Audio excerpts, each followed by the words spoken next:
நமக்காக ஒருவர் மரிப்பது நல்லது. அதனால என்ன பண்றோம், நம்ம குட் ஃப்ரைடேன்னு அதை அனுசரிக்கிறோம். ஆமே. கடந்த முறை நான் வந்தப்போ இதே மாதிரி எல்லாருமே நல்லா வசனம் பண்ணாங்க. ஆனா இந்த முறை போன முறையை விட, அதாவது முந்தின ஆலயத்தை விட இந்த ஆலயத்துடைய மகிமை எப்படி இருக்கு, இன்னும் பிரகாசமா இருக்கு. எல்லாருமே அருமையா நல்ல வார்த்தையை கொடுத்தாங்க. எனக்கே ஒரு கட்டத்தில் என்ன பேச போறோம் ஒரு அச்சமாயிருக்கு. ஏன்னா அந்த அளவுக்கு எல்லாரும் ரொம்ப ஒரு மெச்சூர்டான பிரசங்கி மாதிரி தான் எல்லாம் பேசுனாங்க. குறிப்பா பாஸ்கரனெல்லாம் அப்படியே இருதயத்தின் பாரத்தை ஊட்டிட்டாரு. 2 பிள்ளைக்கு தகப்பனா இருந்துட்டு அப்படியே உனக்கு சாபம் வரும் அப்படிங்கிற மாதிரி அழுத்தம் திருத்தமா அப்படி சொல்லிட்டாங்க. அப்புறம் எல்லாருமே நல்லா தங்கச்சி தம்பி எல்லாருமே அருமையா பேசினாங்க.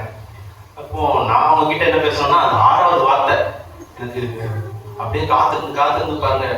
1வது 2வது 3வது 5வது கூட இல்லை, 6வது வார்த்தை முடிக்கிற கடைசி வார்த்தை என்னது, முடிஞ்சது. அதுவும் நான் ஆரம்பிக்கலான்னு பார்த்தா ஆரம்பிக்கிறதுக்குள்ள முடிஞ்சதுன்னு எப்படி ஆரம்பிக்கிறது. நான் ஆண்டவர் எப்படி தான் கேட்டேன். எனக்கு இந்த வார்த்தை கொடுத்தப்போ முதல் முறையே கொடுத்தாரு, ஜாஸ் தான் கொடுத்தாங்க.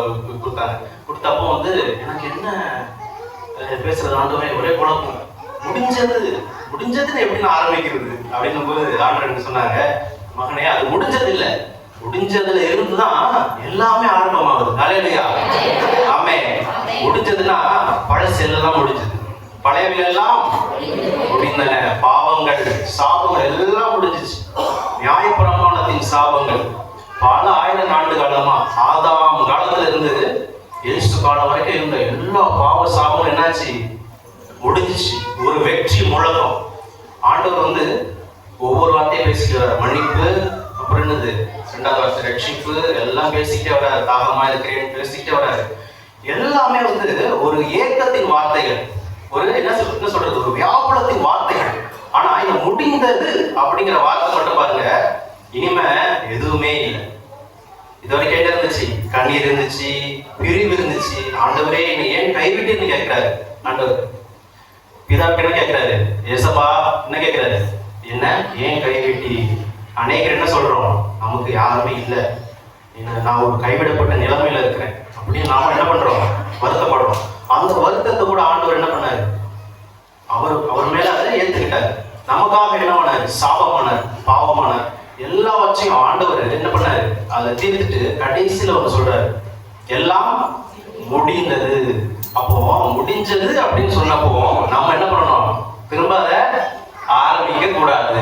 நேற்று ஒரு ஃப்ரெண்டு என் கூட வேலை பார்க்குறவர், அவர்கிட்ட பேசிட்டு இருந்தேன். அவர் ஒரு நல்ல கிறிஸ்தவர் தான். பேசிக்கிட்டே வரோம். வீட்டுக்கு போகும்போது என்ன ஆகுதுன்னா, அவர் மட்டும் தனியாக அப்படியே ஒதுங்கினாரு. எங்கே போகிறாருன்னு பார்த்தா அப்படியே ஒரு பெட்டி கடை பக்கம் ஒதுங்குறாரு. அப்படியே நான் உடனே சொன்னேன், சரி நான் வெயிட் பண்ணுறேன், நீங்கள் வாங்க அப்படின்னு சொன்னேன். முடிச்சுட்டு வந்தார். அவருக்கு நல்லா தெரிஞ்சு போச்சு, நான் அவர்கிட்ட இன்னைக்கு ஒரு இது பண்ண போகிறேன் தெரிஞ்சு போச்சு, ஒரு பெரிய பிரசங்கம் பண்ண போகிறேன்னு தெரிஞ்சிருச்சு. அவர் அப்படியே பொறுமையாக வந்தார். அப்படியே அவர் போய் ஒரு மனசு அப்படியே ஒரு பாதிக்கப்பட்டு வந்தார். வந்துட்டு சொன்னார், எனக்கு மனசுக்குள்ள ரொம்ப பாரம் பிரதர், அதனால இந்த பழக்கத்தை விட முடியல. உண்பட்ட மனசை என்ன பண்றாரா, விட்டு ஆத்துறாரா அவர் சொல்றாரு. உடனே நான் சொன்னேன், முதல்ல அவர் பேசுறதெல்லாம் கேட்டுக்கிட்டேன். நம்ம நடுவில் பேசணும் என்ன ஆயிடும், அவர் நம்ம கிட்ட பார்த்த பகிர்ந்துக்க மாட்டார். அதனால எல்லாத்தையும் சரி பேசுங்கன்னு கேட்டுக்கிட்டு கடைசியா ஒன்று சொன்னேன், நீங்க ரட்சிக்கப்பட்டிருக்கீங்க, ஆண்டவருடைய நிறைய வசனங்கள் அவர் பேசுறாரு. இத்தனைக்கும் எனக்கு தெரியாத வசனங்கள்லாம் அவர் பேசுறாரு. ஏன்னா அவரு ஒரு விசுவாசி தானே. எல்லா வசனங்களையும் பேசிட்டு இருந்தாலும் அவருக்கு என்ன இருக்கு, பாவம் இருக்கு. சொல்றாரு, நான் எவ்வளவோ முயற்சி பண்ணேன், என்னால என்ன பண்ண முடியல, விட முடியல, அதுல இருந்து வெளிவர முடியல. அப்ப நான் ஒரே ஒரு வார்த்தை தான் சொன்னேன், உங்களுக்கு நிறைய பேர் வருவாங்க, இதை பண்ணுங்க அதை பண்ணுங்க, ஜெபம் பண்ணுங்க, நல்லா சர்ச்சுக்கு போங்க, எல்லாமே சொல்லுவாங்க. எல்லாமே கரெக்டு தான், எல்லாமே அந்த உபதேசங்கள் என்னதுதான் சரிதான். ஆனா ஒண்ணுதான் நீங்க பண்ணணும். என்னது, எல்லாம் முடிஞ்சிச்சு, இனிமே என்னது ஒரு புதிய ஆரம்பம்ன்றத முதல்ல நீங்க நம்பணும். யார் நம்பணும், அந்த பிரதர் நம்பணும் அப்படின்னு சொன்னேன். நீங்க இதை முடிஞ்சிருச்சுன்னு சொல்லிட்டு புதிய ஒரு ஆரம்பத்துக்குள்ள வரும் பொழுது ஆண்டவர் நிச்சயம் என்ன பண்ணுவாரு, உங்களை மாற்றுவாரு. ஈசாக்கு கிட்ட ஆண்டவர் சொல்றாரு, நீ எகிப்துக்கு என்ன பண்ண வேண்டாம், போக வேண்டாம், நான் உன்னை இங்கேயே ஆசீர்வதிப்பேன். எகிப்துனானது பழைய பாவ பழக்க வழக்கங்கள், அதுக்குள்ள என்ன பண்ணக்கூடாது, போகக்கூடாது. உனக்கு பிரச்சனையே வந்தாலும் சரி, உனக்கு பஞ்சமே வந்தாலும் சரி, உன் கையில 10 ரூபாய் இல்லைனாலும் பரவாயில்ல, என்ன பண்ணக்கூடாது, பழைய பாவத்துக்கு போகக்கூடாது. டிப்ரெஷன் வந்துச்சுன்னா என்ன பண்றது, லைட்டா ஒன்று போடுவோம் அப்படிங்கிற அந்த எண்ணம் வரக்கூடாது. ஈசாக்குடைய வாழ்க்கையில நம்ம என்ன கத்துக்கிறோம், பஞ்சம் வந்துச்சா பரவாயில்ல நீ போகாத, எவங்கிட்டையும் போகாத, உட்காந்து ஜெபம் பண்ணு. ஒருவேளை நீ போகணும் அப்படின்னா நல்ல, நான் நேற்று அந்த பிரதர்ல சொன்னது அப்படிதான், உங்களுக்கு இந்த மாதிரி ஒரு பிரச்சனை வந்துச்சு அப்படின்னா நல்ல ஒரு ஆவிக்குரிய சகோதரர் யாராவது இருக்காங்களா, இருந்தா போங்க. இல்லைன்னா ஒன்றும் பண்ண வேணாம், என்ன பண்ணுங்க, நேரம் முழங்கால் படியுங்க, ஆண்டவர்கிட்ட என்ன பண்ணுங்க, எல்லாத்தையும் ஒரு மனசுல இருக்க பாரத்தை ஊத்திடுங்க. ஊத்திட்டு என்ன பண்ணுங்க, சும்மா ஒரு 4 தெருவு சுத்தி வாங்க. உங்களுக்கு என்ன வரும், ஒரு மாற்றம் வரும். நிச்சயமா ஆண்டவர் என்ன பண்ணுவாரு, மாற்றுவாரு. நம்ம திரும்ப அந்த பாவ பழக்கத்துக்குள்ள போயிட்டோம் வைங்க, ஆண்டவர் நம்ம என்ன பண்ண முடியாது, நமக்குள்ள ஒரு மாற்றத்தை கொண்டு வர முடியாது. இப்படி நான் சொன்னோடனே அவருக்கு ஒரு நம்பிக்கை வந்துச்சு.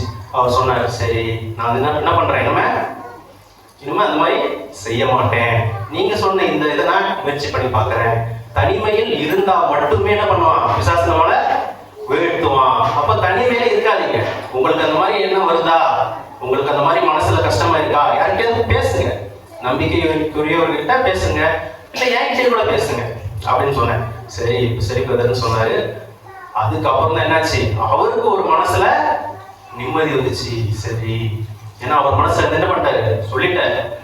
நம்ம என்ன பண்ணணும், அதே மாதிரிதான் ஆண்டவர்கிட்ட எல்லாம் நம்மளுடைய பாவங்களையும் நம்ம மனசுல இருந்து எல்லாத்தையும் என்ன பண்ணணும், ஒப்பு கொடுத்துட்டோம்னா நமக்கு என்ன ஆகும், மனசுல ஒரு மகிழ்ச்சி உண்டாகும். இப்போ நம்ம இந்த குட் ஃப்ரைடேல இருந்திருக்கோம். குட் ஃப்ரைடே முடிச்சு நம்ம என்ன பண்ணுவோம், அடுத்தது ஈஸ்டருக்கு போவோம். குட் ஃப்ரைடேனால என்னது, குட்டு தான். ஈஸ்டர்னா இன்னும் ஒரு மகிழ்ச்சியான ஒரு தருணம். யோபு சொல்றாரு, யோபு ஒரு தீர்க்கதரிசி, எத்தனை பேர் தெரியும் யோபு? நம்ம என்ன பண்ணிருக்கோம், ஒரு தீர்க்கதரிசியை பார்த்துருக்கோம் இருக்கும் இல்ல. யோபு ஈஸ்டர், அதாவது உயிர்த்தெழுதலை பத்தி ஒரு வசனம் சொல்லியிருக்காரு. அது யாருக்காவது தெரியுமா? தெரிஞ்சா சொல்லலாம். மீட்பர் உயிரோடு இருக்கிறார். அதே மாதிரி இயேசுடைய பாடு மரணத்தை பத்தி ஒரு வசனம் இருக்கிறது, அது தெரியுமா? அது இல்ல. யோபு 16:18 வாசிங்க. பூமியே என் ரத்தத்தை மூடி போடாதே. போதும். பூமியே என் ரத்தத்தை மூடி போடாது. இது இயேசு அவருடைய ரத்தத்தை பத்தி சொல்ற ஒரு வார்த்தையா இருக்கு, ஒரு தீர்க்க தரிசன வார்த்தையா இருக்கு. இந்த பூமியில எத்தனையோ ரத்தங்கள் சிந்தப்பட்டிருக்கு. முதல் முறையா சிந்தப்பட்ட ரத்தம் யாருடையது? ஆபேலுடைய. ஆபேலுடைய ரத்தம் என்ன பண்ணிச்சான், பழி வாங்கணும். என்னுடைய சகோதரன் என்ன பண்ணிட்டான், என்ன நான் எந்த தப்புமே பண்ணல, என்ன கொண்டுட்டான், அது நான் பழி வாங்கணும் அப்படின்னு சொல்லி ஒரு பழி வாங்கக்கூடிய ஒரு ரத்தம். அந்த ரத்தம் என்ன பண்ணுது, ரத்தத்துக்கு ஒரு மொழி இருக்கு. ஆண்டவர் என்ன பண்ணுது, கூப்பிட்டுக்கிட்டே இருக்கு, பழி வாங்கணும் பழி வாங்கணும், அவனுக்கு எப்படியாவது என்ன பண்ணணும், பழி வாங்கணும். ஆனா நம்முடைய ஆண்டோடைய ரத்தம் லூக்கா 22:44 பாருங்க. கெத்செமனே தோட்டத்துல அவர் ஜெபிக்கும் போது அவருடைய வேர்வை ரத்தத்தின் பெருந்துளைகளை என்ன பண்ணிச்சான், சிந்திச்சான். முதல் முறையா ஆண்டவர் ரத்த சிந்தனை இடம் கெத்செமனே தோட்டம். அவர் பல இடங்கள் ரத்தம் சிந்திருக்காரு. சிலுவை மூடி கடைசி சுட்டு ரத்தம் வரைக்கும் என்ன பண்ணிருக்காரு, நமக்காக சிந்திருக்காரு. ஆனா முதல் முறையா சிந்த ரத்தம் எங்கன்னா கெத்செமனே தோட்டத்துல தான் அவர் தன்னுடைய முதல் ரத்தத்தை சிந்திருக்காரு. எதுக்காகனா ஜெபம் பண்ணும்பொழுது என்ன ஆகுது, அந்த ரத்தம் வழி வேறுவையா வருது. அப்போ நம்முடைய வாழ்க்கையிலும் ஜெபம் எந்த அளவுக்கு முக்கியம் அப்படிங்கறதான் இந்த ஒரு வசனம் நமக்கு காட்டுது. நம்ம அதான் பிரதர் நான் சொல்ல பாத்தீங்களா, உங்களுக்கு எப்பெல்லாம் இந்த எண்ணம் வருதோ முதல்ல ஜெபிச்சிருங்க, ஆண்டவருக்கு ஒப்பு கொடுத்துட்டு அந்த இடத்துல விட்டு விலகிடுங்க அப்படின்னு சொன்னேன். அப்போ முதல்ல நம்ம வாழ்க்கையில தேவையானது ஜெபம் தான். நம்முடைய உள்ளவே ஒரு கெத்செமனே. ஆண்டவர் என்ன பண்றாரு, கெத்செமனேல அன்னைக்கு ஜெபம் பண்ணாரு. ஆனா இப்போ இன்னைக்கு என்ன பண்றாரு, நமக்குள்ள இருக்க ஆண்டவர், நமக்குள்ள வாக்கு கடங்காத பெருமூச்சுகளோட ஜெபிக்கிற ஆண்டவர் நம்ம உள்ளத்தை என்ன பண்றாரு, கெத்செமனேயா மாத்தி ஜெபிச்சுக்கிட்டு இருக்காரு. ஆமென். ஏசாயா 53:12 என்ன பாக்குறோம், அவர் பலத்த சத்தத்தோட என்ன பண்ணாரு, அது வாசிக்கிறீங்களா? ஆத்மாவை மரணத்தில் ஊற்றி ஆமென் ஆமென்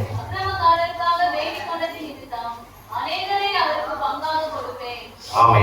இந்த ஏசியா 53வது அதிகாரம் முழுக்க வாசிச்சு பார்த்தீங்கன்னா இது முழுக்க முழுக்க ஒரு தீர்க்க தரிசன வார்த்தைகள். அப்படியே வந்து ஆண்டவருடைய சிலுவை பாடுகள் எப்படி ஒவ்வொன்றும் அவர் வந்து அடிக்கப்பட்டாருன்னு இருக்கு. எபிரேயர்ல கூட 5:7 நம்ம வாசிக்கிறோம். அவர் என்ன பண்ணாரு? பலத்த கண்ணீரோடும் பலத்த சத்தத்தோட என்ன பண்ணாராம்? வேண்டுதல் பண்ணாராம். எல்லாம் யாருக்காக பார்த்தீங்கன்னா நமக்காக தான். நம்மளுடைய பாவத்தில் இருந்து நம்ம என்ன பண்ணணும்?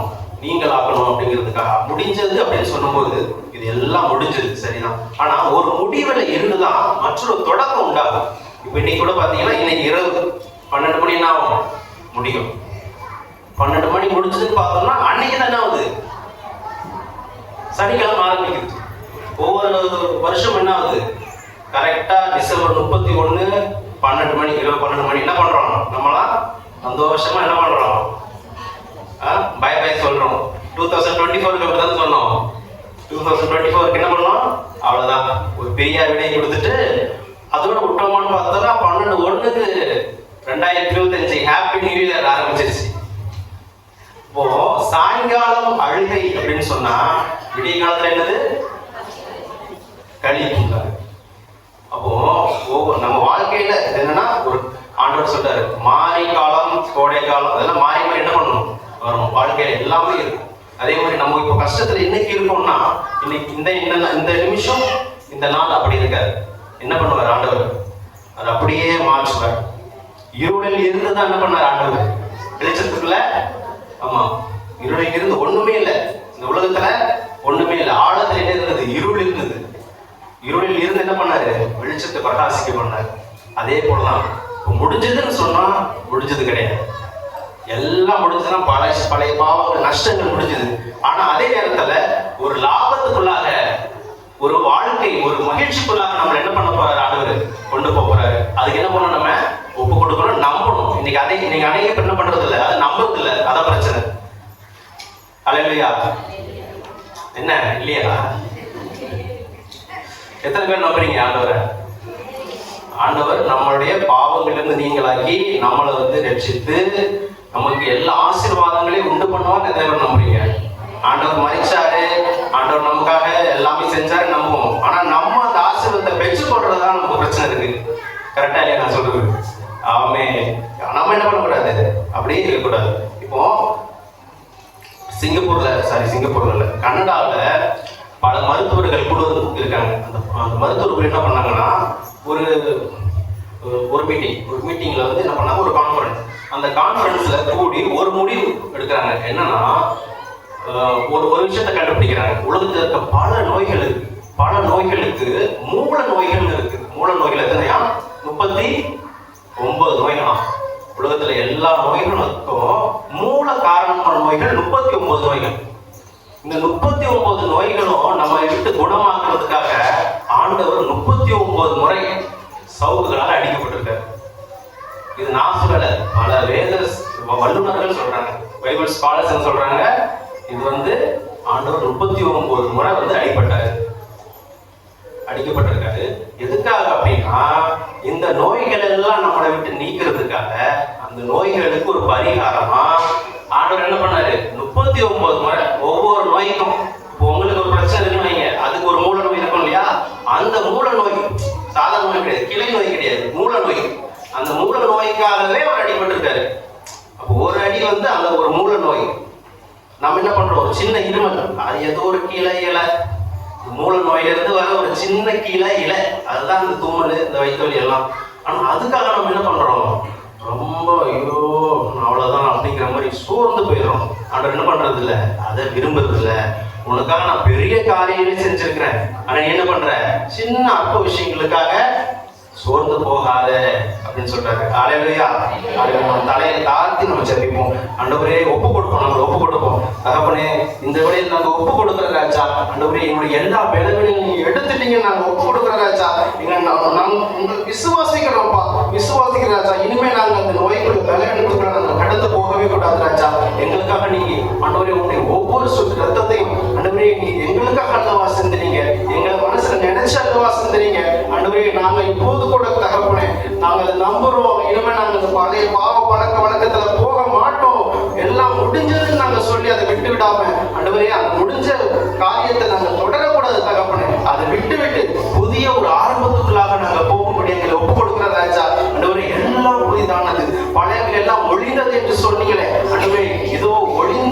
காரியங்கள், இந்த கடந்து போன காரியங்கள்ல இனிமே நாங்கள் ஆண்டவரே திரும்பி பார்க்கவே கூடாது.